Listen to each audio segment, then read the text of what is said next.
Okay, yeah, I guess we should start. Okay, it's 5:33. I call the Groton Economic Development Commission special meeting to order. Robert Boris, present, Commissioner. Joe Dela Cruz, present, Commissioner. Jake Dunnigan, present, Commissioner. Oh, okay, all right, approval of minutes. Everybody get a chance to review. I make a motion Okay, to approve. second. All those in favor? Aye. Okay, so moved. Public communication. Anybody have anything that's happened? I would communicate that Bridge Market makes bagels now. Yeah. We proudly, Delicious. we proudly have, to me, in my opinion, my humble opinion, the best bagels in the country. Like I eat bagels all over the place. It's my favorite thing. And Yeah. unfortunately, I've been blessed enough to be 0.3 miles from what I think is the best bagel. They're made in the oven, they're not boiled. So there's bagel like connoisseurs that might Yeah. differently than me, but they're wrong. So Do they make like bagel sandwiches, like lox and cream cheese and I all? don't know if they have the lox and cream cheese, but they have the coveted sausage, egg and cheese made perfectly right with the right cheese and the right sauce. But in any case, try it. It's my favorite right now. So it's great because it's a Groton business and Yeah. and they've been there for I think 15, 20 years now. And they started bagels. This is a good story. She saw it vacation. A lot of ideas come that way. They were doing brick oven bagels and they started it last Monday. And the first week they sold 735 bagels. Wow. Yeah, But 9 of them were me. Yeah, Tom went in there today and it was even more than that. Well, the- And she was like, it's insane. It- They're gonna set up a food truck at the tree farm this year. Oh, awesome. That's very, And they do a lot with the community. They're always the ones you see that community groups reach out to and donate. It's just, that's who they are. But it's good to see them get a little bit of fame. that's awesome. Yeah, it is. Anything else? Anybody? Any other? All right, let's see what else we have. Old business, we have the Water Street Truck Loading Zone Town Council referral. Could you give us all a? Sure, just a refresher. Yeah. So this has been on the EDC's agenda for a few months now, and the town council was hoping for a recommendation. We would want it today because they need to know by the end of the year, just so it forms the budget process. And Jake was taking the lead on reaching out to some businesses, which he did. And then we had some follow-up that everyone was going to do. The high level version of it is essentially everyone has a map. There's a map in the packet for where we're referencing on Water Street, but essentially there's concerns with the loading. Residents have concerns there. There's currently no truck unloading zone. Traffic Authority recommended putting one in. There's currently 4 parking spots. 3 are for regular use, 1 is for police parking. The new proposed configuration would have a parallel parking spot for a truck to pull in and would allow for 2 automobiles during off hours. And the change would mean a net loss of 1 parking space. And overall, the Chamber of Commerce supports the change. And Jake had talked to some other businesses. Observed the overall. They wanted our input as to whether they're. Correct, yeah, so the background for that is during the budget meeting on April 8th, the CIP Water Street Truck Loading Zone was reduced from 50,000 to 0. The council referred the item to EDC with a request for more information and input from business owners to see if it should be funded or not. Okay. So it'd basically be saying, yes, we think it should happen, or no, we don't, and here's why, because we talked to X amount of folks. And then I think George isn't here, but we talked about the folks Jake wasn't able to reach yet was Pearl Provisions and Tipples, Margarita's and Milestone, and Friar Tuck.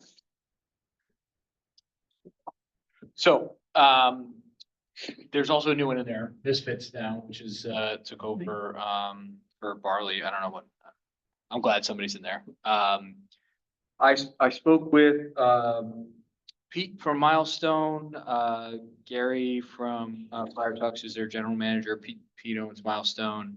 Tim from Misfits. I couldn't get a hold of Margaritas, and I talked to Dylan over at Oyster Club. And the general consensus is like, sure, but it's not going to fix the problem. So I think that I would make the recommendation that that the town does not proceed with this option. Just based on the fact that it's not the cost to benefit, the benefit's very low. Because for them, they don't have control over the drivers. And the story I got, and I haven't been able to dig down too deep, is that statewide trucks have been given permission to park on the street when necessary to make deliveries.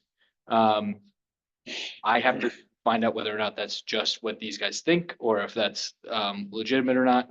So even if we were to implement something like you must use this pull-in lane, they might be able to avoid any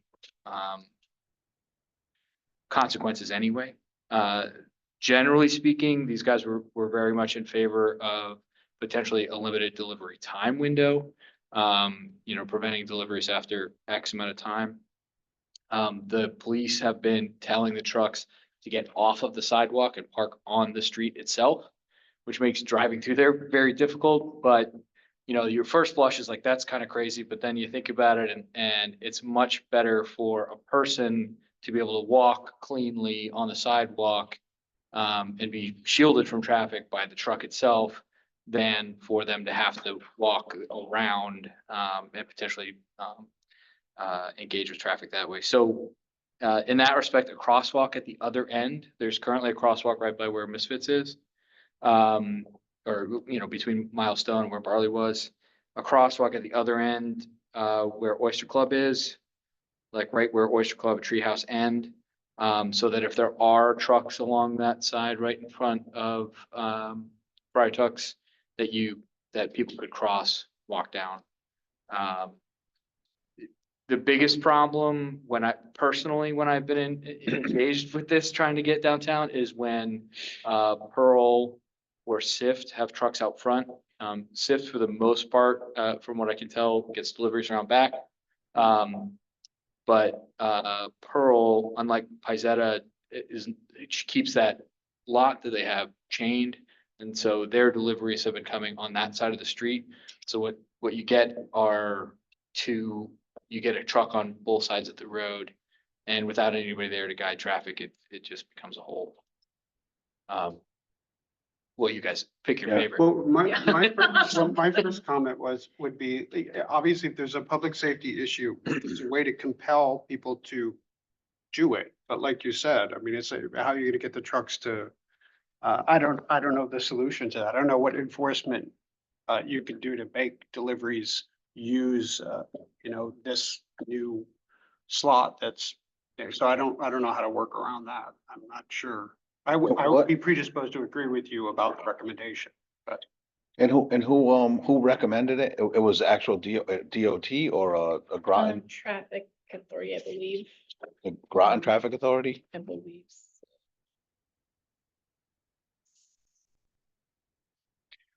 And let me be clear, yeah. everyone acknowledges it's a problem. Yeah, Every yeah. single one of them that I talked to was like, yeah, we know. Just not sure. If this is a solution. Yeah, we don't see this resolving it. That's, What's the cost of the project too? They reduced it from 50,000 to 0, so they're Oh. asking if they should keep the 50. That's, So if they're not in the budget, but so it's not a budgetary, so it must be a very simple fix. They're just gonna put signage up or something, but it's gotta be some cost, right? no, the action was to reduce the Oh, budget the from reduction. 50,000 to 0. So Okay, the actual cost is likely to be to remain the same. more than 50,000 if I were to Oh, guess. gee. Yeah. I think the crosswalk is a really good idea because, I mean, we jaywalk all the time. When we're Yeah. trying to go for margaritas or Mystic Chocolate, and imagine in down heat of the summertime when you have kids and someone handicap accessible and so forth, they need the paths. I think that's a good idea. That might cost less. And- But if we put something in there and they're not even gonna use it, Right. that money's gonna be better used towards something else. And all it takes is one tourist to park in that spot. Yeah. And because the signs would have to be very clear, for it to become unusable for the trucks. Yeah. And so, if there's not actively a truck in there, somebody's gonna park in it. So basically, would it be simple to say that, based on the information we're provided, the solution is not going to be effective, so we don't recommend moving forward with it? Yeah, Is that a sort of a I feel like you did the homework on it. I actually was supposed to go to one of those restaurants and didn't, but I think. Well, you might have, you just didn't do your job. You Yeah, were- yeah, Yeah, yeah. yeah. Drinking it, I didn't talk to anybody, but, yeah, I would agree with the same thing, like, Yeah, so there are a couple of cheap, so like potentially lowering the speed limit, adding a couple of crosswalks, especially if Pearl's gonna continue to put trucks on that one side. You know, somewhere around Sift, maybe with a pedestrian sign that blinks or something. You know, to slow people down, but the spot, because we're not really gonna have any kind of enforcement mechanism, really, it's not gonna be effective for anyone that I talk to. But on a side note, in these conversations, there was a suggestion that, you know, these guys are all down on Water Street and they're like, the tourists, unless they know specifically that they're gonna come down to one of these places, Right. don't make the left-hand turn onto Water Street. And they were interested in a sign on the corner, either by Bank and Bridge or by where the bookstore used to be, that sort of like you would see in Newport or somewhere else that says like, over here are more restaurants. restaurant row or something. Yeah, or some, you know, you don't have to call it anything. Yeah, yeah, yeah. Would you write the things up about the recommendations and the stuff, send it into to the town? We'll forward it to the town council that we recommend not moving forward, but these are some ideas that the community, you know, business owners had recommended, and by acclaim, that's our recommendation. Is everybody okay with that? I'm good with it. Yeah, I know. you're talking about like a paragraph. Yeah, Yeah, okay. just some findings and just so that we can forward that with them. You got it. I think mention who, at a high level, who you reached out to as well, just so they know the background. Yeah, sure. Good. Yep. Yeah. Welcome, Leanne. Hi, Leanne. Okay, so we did that. New business. So the 2025 meeting schedule. Everybody get that in the packet? Does that look fine for everybody? Any changes or motion to approve? I'll make a motion to approve it. Second. All those in favor? Aye. Opposed? So moved, okay. Election of officers. How did we handle that? Did you send out? Oh, I just have here the existing, is your chair, Joe's vice chair, and George is secretary, and that can either be repeated or Yeah. you can move it around. How do you see? So if anyone else wants to be chair, I'm happy to pass it on. Let someone else have a crack at it. Or I can stay in if not, whatever. I'm very open and happy to participate in any way about it or what you all want to do. Same goes for my position as vice chair, if anybody wants to. I think everyone, it is nice to take turns. Rousing, Not that we do anything. rousing stump speech, gentlemen. Was it? Did I bring you to tears? I make a motion to leave the officers as is. They didn't fall for it. We tried, Joe. All those in favor? Aye. Abstention, so moved. Say George by absentee, secretary again. Yeah, we should have made him president. Yeah. Beat you to miss the meeting. So, you know, don't miss this meeting of all ones, just to tell you. All right, and then, so the other one is review the bylaws. So I know every year we have a discussion where we can look at our bylaws. Did we send it out in the packet? I apologize, I Yeah. forgot my computers. I don't have the. I don't worry with my phone, I'm doing. That's the whole. Oh, it has it? in Yeah. there? it's on- Okay, it's okay, past the great. agenda, but yes, it's in there. So we can talk about it now or the next meeting. Does anybody have any thoughts on changes? Are we okay with the bylaws and, I haven't run into anything that all right? seemed like it needed to change, Yeah. but we do have a lawyer on board now. Yeah. So there's gonna be a thaw that, you know, You know- These commas are all over the place. We were also just chatting about, I think usually for the next meeting, folks come back with kind of general ideas for outreach, for different goals they want to set. So it's part of the conversation, but this is the bylaws and then it's kind of the year's Yeah. goals. Well, that was the other, so Jake, for outreach, did you want to say anything related to, since you're the chair of that subcommittee? We haven't gotten any breakfasts, so, no. I mean, All right, yeah. Maybe Yeah, that's- now he's a new dad. He's My busy. scale is telling me that Yeah. I have missed one breakfast. We know a great bagel place now. Yeah, we do. They are really good. I gotta give it to them. I have nothing in particular to say other than, clearly, we're having difficulty executing, and when I first joined the commission, I was like, how is it that nobody's doing this? And, I'm now faced with the fact that, it's very easy to let slide, so, Yeah. some kind of incentive, next year, or public shaming, Yeah. flogging, whatever we gotta do. Well, in all seriousness, let's try to have a breakfast meeting or something before the next meeting and kind of get back. Get back, yeah. You only have to pay. Joe and I have to go. They're only $2.50, they're great And price. we do have some great prospective members. A gentleman who joined us today has some background in marketing and things like that. We'd love to have a discussion. And we've interviewed a few other people. So there's some good community members out there to get involved. So Great. I'm optimistic, and then we can kind of talk about goals and things like that at the next meeting. And I think it's sort of continuation of what we've been trying to do this year, but I'll formally send that out. We can discuss that at the next meeting and Absolutely. Great, and also I had mentioned earlier with my background, I bring over 15 years of community and economic development and a lot of local business outreach and program history. And then we're also hiring a new economic development specialist who will be focused on that. So you'll have a lot of staff support as well, brainstorming and executing and working together to. One of our main goals is really revamping our relationship with local businesses and how we're reaching them. So we'll be obviously a partner in that as well. there was one thing, Mayor Franco sent out a request to us. Would you Yeah. remind everybody, like, I think it was us Oh, to yeah. the involved, PSLD? yeah. Oh, sure. Okay, so for our plan of conservation and development, which is required by the state, we're updating that this year, and it's pretty much a year-long process to get all the stakeholders involved. There's a lot of pieces and components to it. We've just kicked that off, and there's a meeting coming up on that, inviting all the commissions to participate. And we really would like to see EDC members there, because this is the chance to really prioritize our economic development goals as a town. So we'll send you an invite for the meeting. I think you received it in email form, but we'll send you an actual like calendar invite, so it's easy for you to accept. But we'd really like to encourage everyone to go, because it's, I think as far as the EDC's role, this is a really good chance to prioritize, town goals and what we can do is, with everything from our vacant properties to community development opportunities.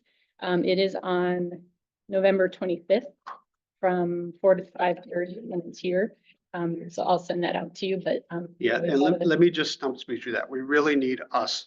I'm gonna go. I might be a little late because I gotta come back from something, but we really need EDC members there.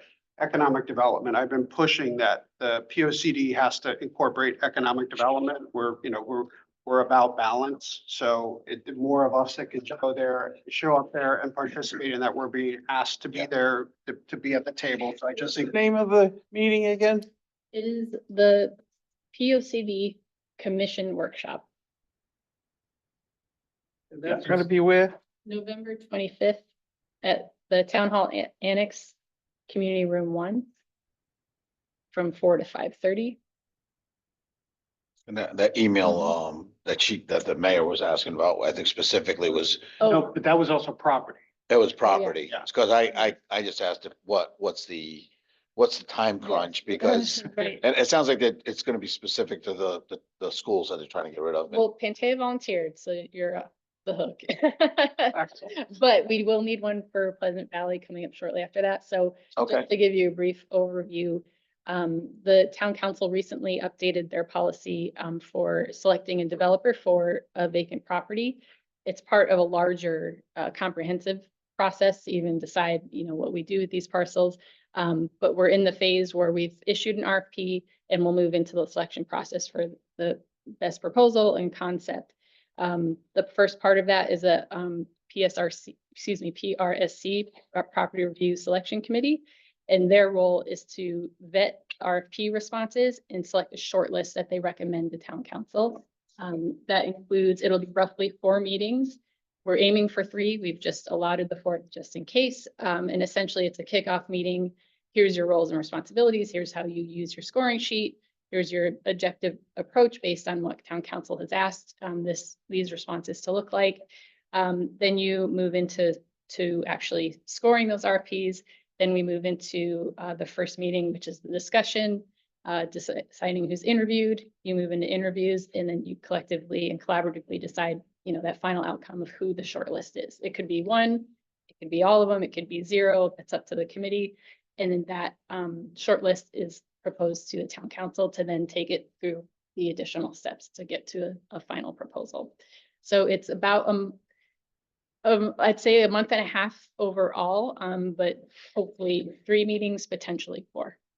Okay, and that's per property, pretty much. Correct. Yeah, So- so right now they're just recruiting for the Groton Heights team for that committee, but Pleasant Valley is not far behind, so that will be coming shortly. So you already have responses, people that responded? Yeah. I mean, for the bid, bidders that Oh, responded. it's open now. It hasn't closed open yet. now. Yeah, so it closes shortly. I should know that off the top of my head. December 2nd, I want to say. And then we move into the review pretty quickly after that. I'm definitely in if you can put us in a room where our chairs are not facing the developer. Press a button and turn around. And they fall. in the- Hear more, like, you really I love that. Or make it exciting, like the fair like, game. like fall in boys. feet up, yeah. The- So yeah, so that is coming up. And then one thing that we're doing as a staff too is just laying out that schedule ahead of time, so it's easier for committee members to know the commitment and what the expectations are. So we'll have that ready for you if you're interested in Pleasant Valley. Chair, right? Oh, yeah, I don't know. No, the mayor selects chair. She Okay. selects the whole roster. Got a question for you. Is the way, the formal finalization of what the council wants to follow, is that online somewhere? Yeah, so they spent quite a bit of time formulating that for the RFP itself. So that's online, and basically, if you look under preferred scope of development, it's a very high level compilation of what's in town policy, like the purpose of repurposing town property, like increasing the grand list, for example. That's across the board regardless of the property. Then you get into, for this specific property, they have a high level list. It is intentionally not too prescriptive because you really need the professional development community to tell you what can even pencil or work on a property like that. So it's their preferences, they're not required. And they want to see, from the professional development community, what they put together and what's feasible. And so the proposals really could be apples to oranges. They could kind of choose from this menu and say why that brings the most value to the town. And that's what the evaluation process will be about, is picking that best concept based on those preferred details that they put in the RFP. Want to send me that? Yeah, it's all online. We have one If page. you just get me to the first part of it, then I'll go forward with it.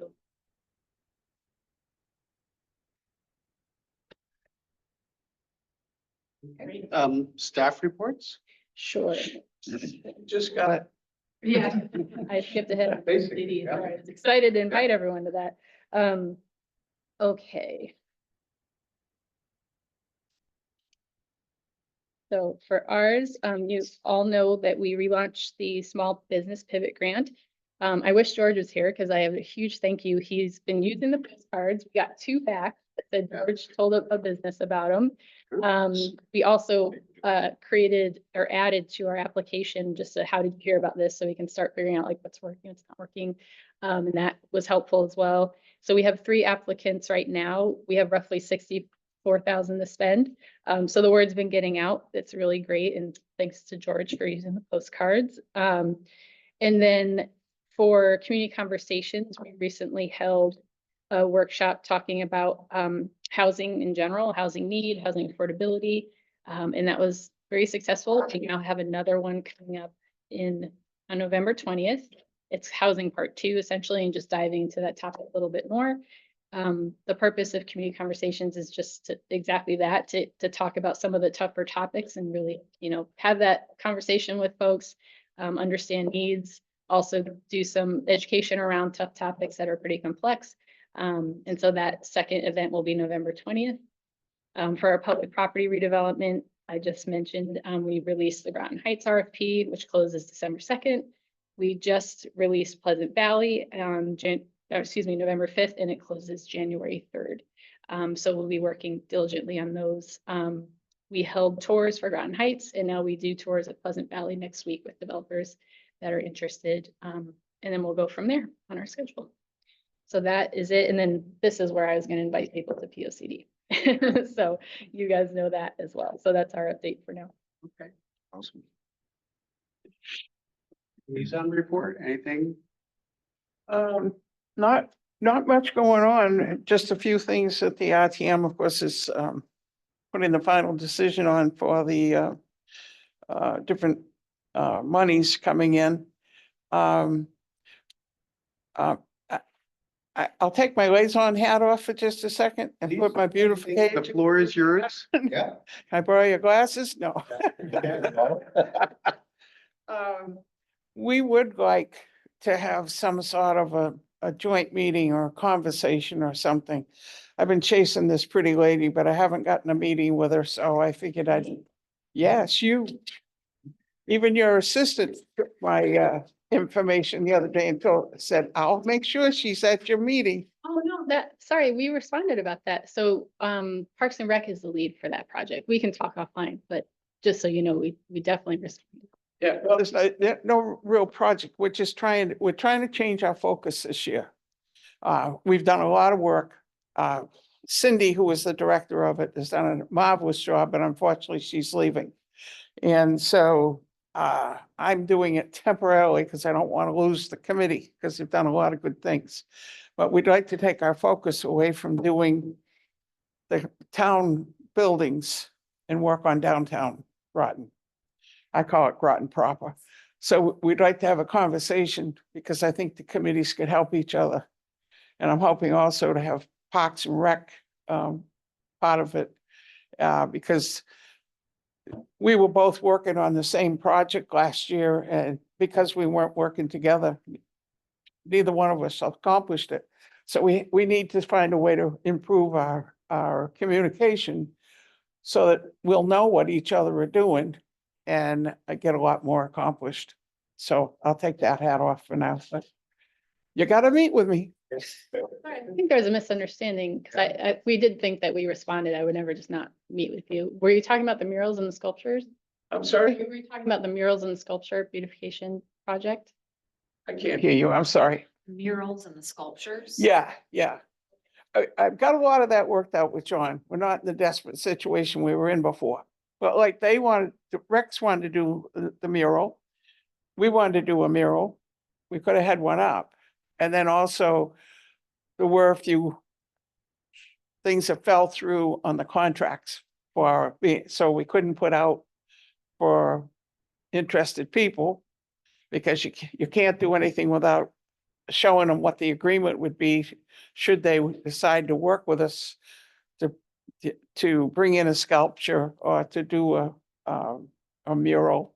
You've got to have your things lined up, and it ran into a little bit of a problem. So I think we've got that straightened out now, and we still have the money. So if we can get a little communication going, I think we can make a couple of things happen downtown. How many volunteers do you have now in the beautification committee? Depends on what we're doing. For our meetings, we probably have 6 or 8 of us, but then when we do a project or they do, I don't know one flower from another, so. But when they're out weeding or whatever, we have a larger group. We have a lot of volunteers that will help with that type of work. So, but we've got to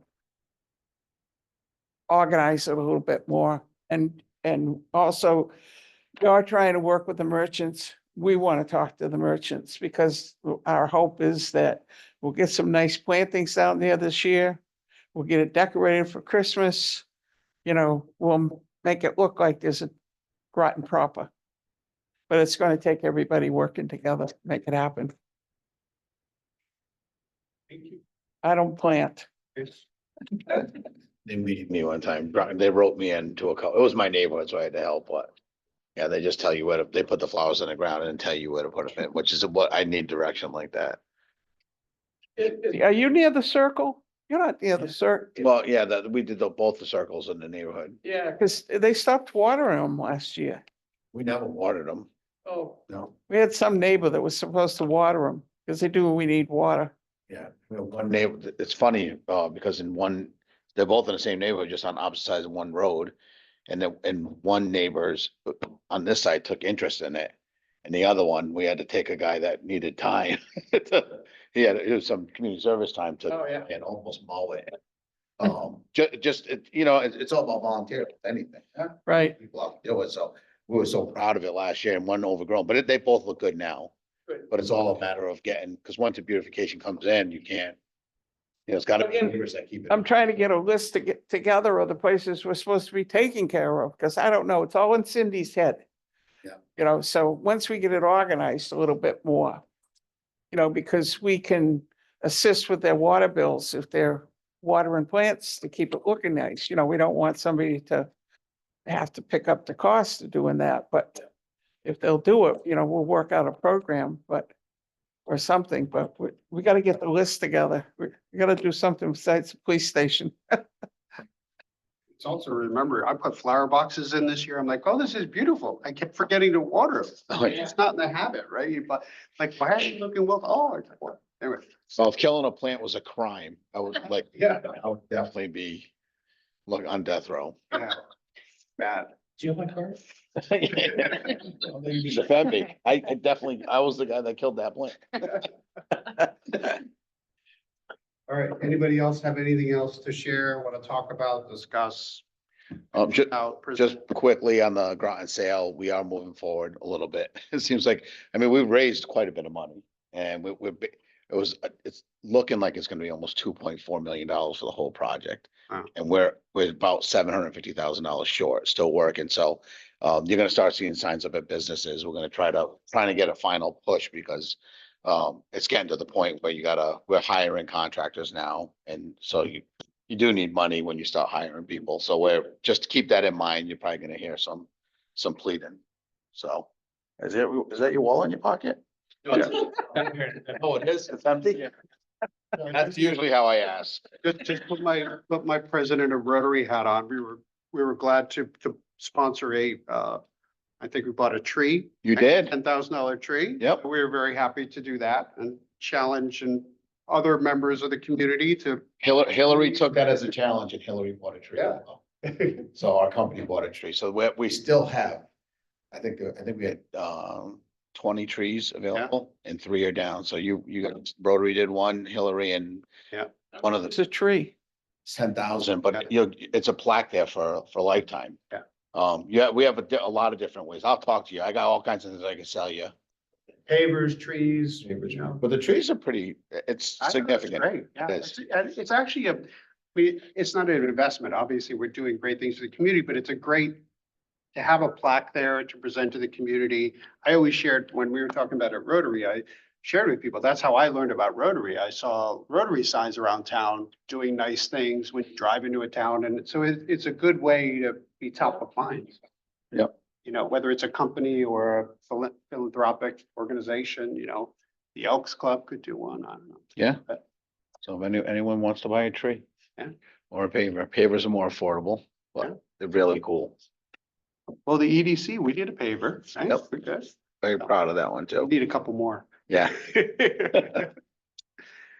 All right. Anybody have anything else?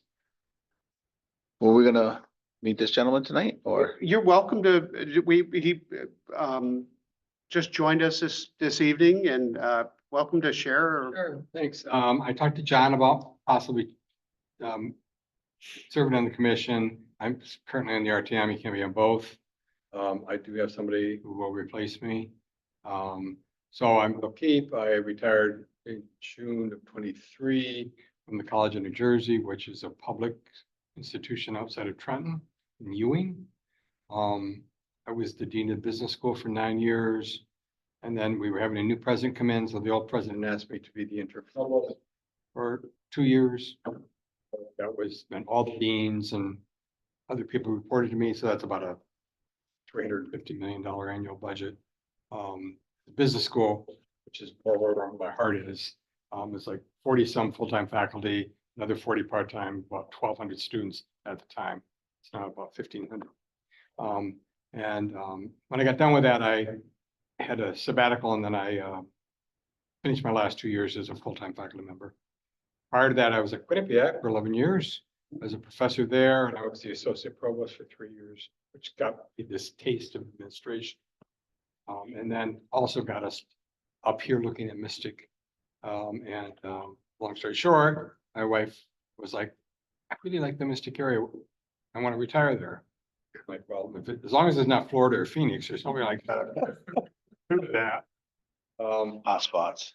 Yeah, literally in every way. Yeah.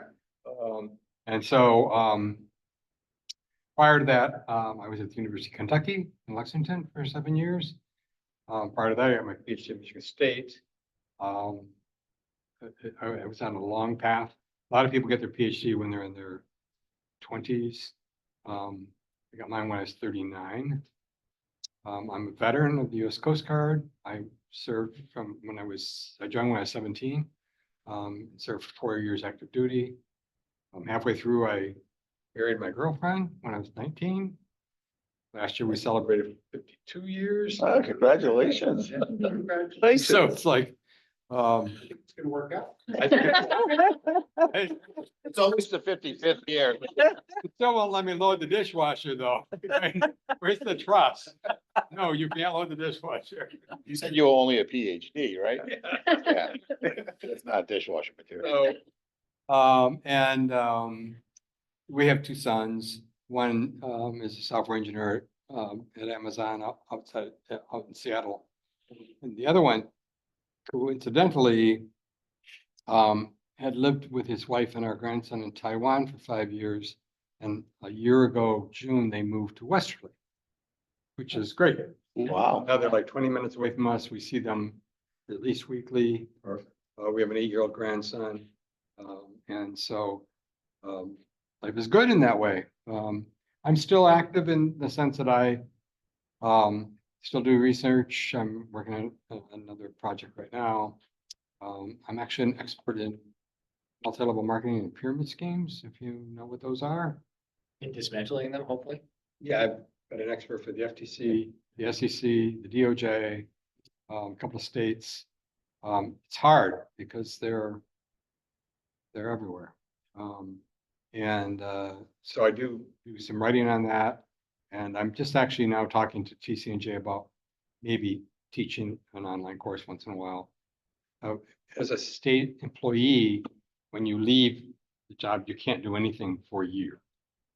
So my 1.5 years is actually up. But I've shied away a little bit from teaching an online course because, after 30 years of doing face-to-face, it feels like, but technology is an interesting thing. So, Well, we're really grateful for your interest in getting involved. I think you make a great I appreciate that. partner in this. And like, as you can see, we're good group here, relatively informal and really focused on how we can add value to the community. So your expertise would be great. When I was at Kentucky, I learned things with zoning because there are towns in Kentucky that have no at all. 0 No way. zoning. Oh, we have some here in Connecticut. They have no zoning? No zoning. Yep. Unbelievable. Yeah, it is. I mean, zoning creates its own problems, right? Of course. But no zoning, it's like the wild, wild west. It is. Like amazing. My daughter's up at Cornell and I drive through this town called Carolina. And they just had an election and they had no zoning. So there were signs all over there like grandma against zoning or zoning, right? And it's like, it was wild. They passed zoning regulations, but I wouldn't want to be on that first zoning board. Oh, no. Have you gone to the chili festival yet? What's that? Have you gone to the chili festival yet? Oh, not yet, but I hear about it. Yeah. Where? Our youngest went to law school there, and it's like, after we went for 2 years in a row, I'm like, I'm done with this chili festival. Cold, little cups of chili. Like, no, I'm not doing that. Your own bowl. Exactly. So I'm very interested. I think it's an important advisory group and, you worry about how towns will develop. Well, we'll get we have get the application process, get you, and hopefully get you in before we have our breakfast meeting, and you can be right on the, helping us do Thank outreach. you much. Yeah, Yeah. be really grateful. Like I said, we all have a lot of good ideas, just, need some help executing, so. Sure. Yeah. Happy to do that. Some gaps in your resume, I'm concerned. Well, we have lives and things, Jake's starting families. I can give you a list of jobs I did. I mean, getting married when I was 19 and getting my PhD when I was 39. I did a whole bunch of things. Yeah. But yeah, no, although I've never been a business person, I'm very comfortable talking to business people about their problems and about their issues and, I've talked to alums from the business school for many years about what their challenges have been, et cetera. And it's not easy, right? I mean, it's not easy. But yet your scope is the entire community, which is good. Excellent, thank you. Awesome. Yeah, thanks for coming. Thanks, everybody. Anything else? Motion? Can I ask you one question before you do that? I know I'm not only supposed to be listening, but I never manage that. We have a list anyways, because like I was working on a piece of property and I had said to John Burt, maybe one of our programs could assist with the sewage. And he said, no, the water. And he said, no, you have to do that through the water company, but we have money for sewers. And I don't think we have anywheres the different programs that we have right now that we can actually be telling people about. We have money still for people that are still struggling to keep their business going from COVID. And then we've got a whole bunch of them and we don't have a reference sheet as we're talking to people. And I think it would be really helpful if you're in there and some guy starts telling you about something and you say, actually, we have a program. How about if I set up an appointment, we get you together with the people that are familiar with it, and that way you could learn it. And I think it would be really helpful. And I won't be driving them crazy up here when I call and say, do you really have that program? Yes, we do. Some of the town programs are online currently, and then I know we're revamping a lot of our outreach kind of to focus on certain stakeholder groups for that reason. Do you mean kind of just almost like a cheat sheet for you of where to send people to learn about the programs? Great. Like a list with how much money's left and what it's for. Yeah. That will change faster than the list will be helpful, but we could do potentially a high level, this program's available probably to Need this water, time. call here. Yeah, Need yeah, that call kind of here. thing, yeah. Electricity, Yeah. help here. Right. So let me rephrase that. Maybe not the amount that you have left to spend, but the amount that somebody could qualify. Be eligible for. Yeah. Gotcha, Yeah, yeah. okay. And the big thing is just being able to tell them where to go, because when we had, someone came in and had all those pots of money when they developed for NIST, remember that the guy that came in, Yeah. it went real deep with the conversation, but it was it's just a connection. Like we applied and got another grant. So the state of Connecticut's up to $100,000 now. So for any piece of equipment for manufacturing. So we thought we were done with that. We got 50,000 towards a press brake that we bought 5 years ago. And we just qualified again for another 47,000 for a water jet. I mean, the water jet's gonna be 300 and something thousand, but it does make a difference if you're gonna buy it or not. And there's businesses that are out there that if you're a manufacturer, you could use that for even a truck, if it's part of delivery. And a lot of people don't know about it. It's just like the connect. I just knew because I knew the program from before. And then when we were looking at another piece of equipment, I looked at the program again and they had refunded it and increased it to let people participate again. But if you're first time user now, it's if it's a $300,000 machine, they'll pay up to 30% of it.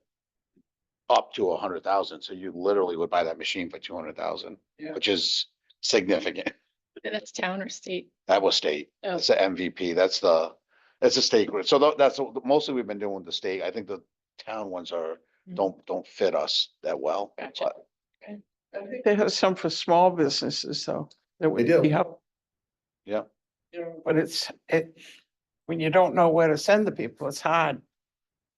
Yeah. And it's hard to get them to come and talk to you or planning because they're not comfortable enough. So we gotta kind of Right, try to connect bridge them that to- comfort area. Plus, to come to a public meeting and admit that you need help is tough for anybody. I have to apologize. I don't have my hearing aids in tonight. What'd you say? I said, you're very right, and we can't wait to have you back next week. Good try. On TIF, do we need to, Paige had started educating us on our role for that. We're Yes. done with that. We need to pick that up again. Yeah, I think that will be good goal for the goals we identify for the next year. So essentially what we'd like to do, Paige had handed out kind of the policy and the background and just to familiarize yourself. We'd like to bring in one of our consultants who specializes in TIF increment financing and kind of give some background. And kind of almost like an educational seminar, so Right. you're not just having to read it on your own. Yeah. So we were thinking we could schedule that and in kind of preparing everyone for Yeah. if and when we do get a request. And we can, create materials to support that too. So I Yeah, think. that'd be a good great idea. before we have anything on the table, so we all understand, because we have a official capacity in reviewing that, so get up to speed. Yeah. That'd be fantastic. Great. All right. Motion to adjourn? I got one more question and then I promise I'll stop. Close. The program that had been put together that was gonna be over at the museum, sub-museum, where they were gonna invite the businesses in. Are you gonna try to recreate that? Yeah, what we were doing, we're gonna Yes. create we wanted to create an annual acknowledgement of local entrepreneurship. So we're gonna try to reschedule that in this next year as well. And make sure that we have time to promote it so that the community can come out and be more involved and participate. The timing just didn't work out for it, but Clara Mahan and SIFT, both positive respondees for us to acknowledge and contribution. So hopefully we'll get them in 2025. So. Okay. But that wasn't like for the whole community. That was for the businesses, wasn't it? Well, yeah, the idea with that was acknowledging entrepreneurship and job creation in the community. So we were gonna have an evening where they gave a presentation, we gave them some sort of a award or acknowledgement, and then people interface with community members and ask questions, and it was sort of, yeah. And I think it was for aspiring entrepreneurs too, not just existing, for aspiring entrepreneurs as well, not just existing businesses, but just kind of learn from people who've been through the experience, and Yeah. the best practices they've adopted to be successful.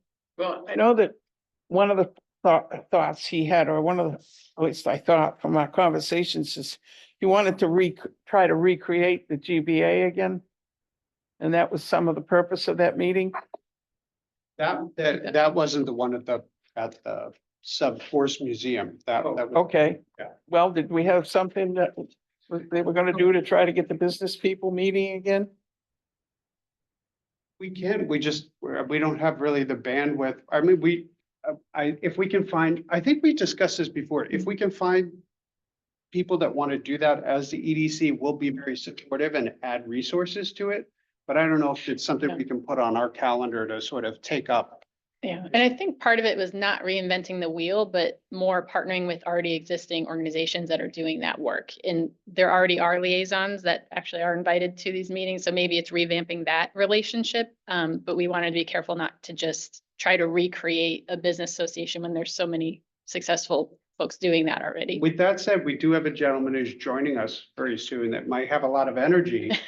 And if you're interested in listening to Leanne, what Leanne's bringing up is she was very involved in helping years ago, a very successful Chamber of Commerce-like entity for the more of the town and city of Groton in a specific area that's not always well covered by the regional chambers.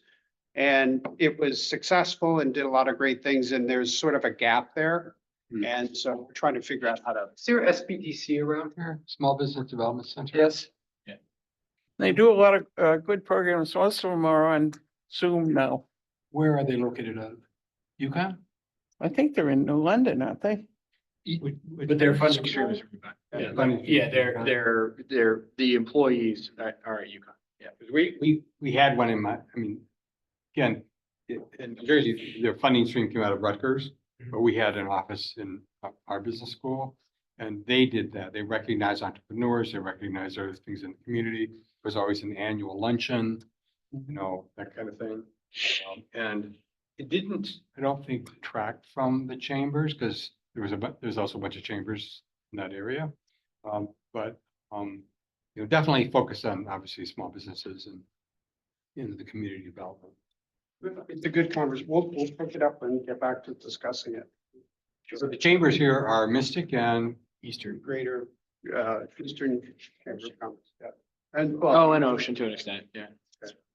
and they do a great job in circling areas, but what Leon's talking about specifically, we had one in the center of Groton here that dealt with businesses that don't have that same sort of organic kind of hub anymore, but It's a weird town. There's only 40,000 people. There's like 7 different distinct areas. It's wild. It's taking a lot. Are you talking about our fire districts? Or are you talking about? Just like even just personalities. It's. Yeah. 7 different districts. There's Like- a lot- sometimes there's entity fatigue here, so this is probably right in your wheel. Yeah. Like, people, business owners don't have the time to, how many do you join? Where do you go? So there's a need. We just have to sort of figure out the resources we have of how to marshal them correctly and support the community. I guess that Mystic Chamber does nothing for that. No, It does quite a bit. It does. just so you know, mystic is mystical. There is no mystic. Oh, no, I know that, Okay. politically speaking. See? But I also That's what I'm presume talking that, about. She's drawn the line for you. Yeah. I presume that their focus was really heavily Yes. in Mystic and Mystic Village. With that said, they've also, but the Brew Run, down here at the city beach, and then they contribute to the children's center and things like that. So Bruce does step up and present here. So it might be the GBA might be more of an entity that sort of works under the chamber in some way, talking to Bruce and that kind of thing. There's plenty of ways to fill the gaps, but Sure. again, the point, there really is entity fatigue, like we don't have the time in our days to do all these things. So we have to figure out to make sure not to create another layer of something that sounds good, but no one has the time to go to another breakfast or whatever. That leads into the goals for next meeting. How do you want to approach that? Like just have everyone bring a few, like something like that idea, or how do you usually tackle that or is this something maybe you'll draft? And And I'm open ideas, Okay. but my thing was when Jake buys breakfast, we oh, can that's right, you're going, explain to him Okay. and Yeah. perfect, has to brief us next meeting and and facilitate that conversation. perfect. That community speaks out. We found out that we have some volunteers now that are energetic, that want to do the breakfast and that want to knock on doors, and I think that's any group needs to kind of do that. Groton Sale, we're all people that meet. I just came from a sale meeting right before this. Yeah. And we're all tired. We all just worked and we talk about the nuts and bolts and how we're gonna get things done. But it's like, okay, who's gonna stand in front of EB and hand out stuff? And Yeah. I've done it like 3 times, but it's like, okay, it's gotta be somebody else that wants to do that. It's gonna have fun doing it. That doesn't want to go to the meeting right after work. Mhm. And I think that's almost where we maybe extend our arm, where somebody probably wants to go down there and talk and have a glass of wine. Yeah. Get to the answers of what you just did, and then we do it legit, we do everything from here, but have them report to us. And I go out, but it's like, by the time you go out after all these meetings, you're like, do you really want to talk about this? Or do you want to? Advisor, are they very vocal about what's going on in the community? They're involved. EB and Pfizer, are they very vocal about what's going on in the community, the business community? Yeah, Yeah, that's the more correct answer. so You, for- EB and Pfizer are so large, I think they're very generous, but they're also serviced a lot by our congressional representation and things like that. So, I think my opinion is at the EDC level, we do a better service, not ignoring them, but Around. smaller businesses and local entities and things like that. But there's work to be done there, and there's definitely goodwill and people we can engage to sponsor things and participate in things, so. Aren't they doing a housing survey again with you, or was that with the military? We have a DoD grant for a housing solutions project, and it does have some tie in there, but it's kind of a high level, just how military housing interacts, because there's a lot of safety precautions for around the base, so that's kind of the military piece. But the rest is more focused just townwide on just really what type of housing we need and how we can get it. And I think to answer your question about their involvement, EB's very focused on building submarines, and that's their specialization. So they're not going to be diving too much into outside of that scope. But as you mentioned, we have a good relationship. And so if we needed to reach out, we could, but I think a lot of the focus has been on some of the smaller businesses. There are quality of life issues for their employees. Most of their employees unfortunately leave Groton at the end of the day. Yeah, I know. But that's not something they're proud of. So. It is I worked there for 10 years. I'm happy to talk to you about it. Yeah. Like I said, my neighbor's in operations there. Many of your neighbors are there. Yeah. I guarantee it. In fact, I'll have a glass of wine with him tomorrow night. So. All right, motion. Motion to adjourn. All right. Second. Thank you very much. Thank you. so Meet much. you. Thanks for coming out. Appreciate it. Me too. I hope we'll